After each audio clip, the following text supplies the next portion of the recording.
अंकित और नीतू दो भाई बहन थे जिनका बचपन से ही गहरा प्यार था। अंकित बड़ा होकर शहर में नौकरी करने लगा, जबकि नीतू गांव में ही माता पिता के साथ रहती थी। दोनों रोज बात करते थे, लेकिन धीरे धीरे अंकित व्यस्त होने लगा और फोन कम करने लगा। एक दिन नीतू ने फोन करके कहा, भैया, पापा की तबीयत ठीक नहीं है, डॉक्टर ने कुछ टेस्ट करवाने को कहा है। अंकित ने जल्दी से जवाब दिया, मैं अभी बहुत बिजी हूँ, तुम संभाल लो। पैसे की कोई दिक्कत हो तो बता देना। यह सुनकर नीतू को लगा कि उसका भाई अब उनकी परवाह नहीं करता। उसने गुस्से में कहा, हमें तुम्हारे पैसे नहीं, तुम्हारे साथ की जरूरत है, और फोन काट दिया। दूसरा अध्याय, चुप्पी का बढ़ता अंतर। उस दिन के बाद नीतू ने अंकित से बात करना बंद कर दिया। अंकित ने कई बार फोन किया, लेकिन नीतू ने जवाब नहीं दिया। अंकित को लगा कि शायद नीतू उससे नाराज है, लेकिन वह यह नहीं समझ पा रहा था कि क्यों। एक दिन उसकी माँ ने फोन किया और कहा, बेटा, नीतू तुमसे बहुत नाराज है।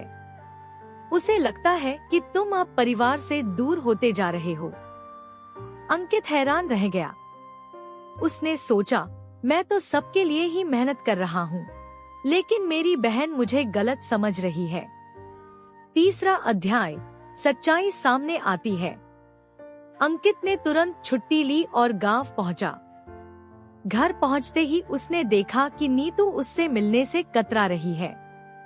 उसने नीतू का हाथ पकड़कर कहा, मुझे बताओ, तुम मुझसे इतनी नाराज क्यों हो? नीतू ने आंखें नीची करके कहा, तुम्हें हमारी कोई फिक्र ही नहीं है। तुम्हारे लिए अब सिर्फ पैसा मायने रखता है। अंकित ने गहरी सांस ली और बोला, मैं दिन रात मेहनत इसलिए करता हूँ ताकि तुम सबकी जरूरतें पूरी कर सको, लेकिन मैं यह नहीं चाहता था कि तुम मेरे प्यार पर शक करो।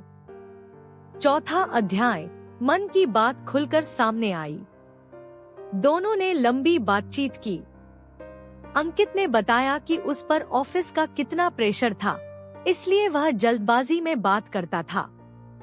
नीतू ने भी अपनी भावनाएं बताईं कि उसे लगा कि भैया अब उन्हें भूल गया है।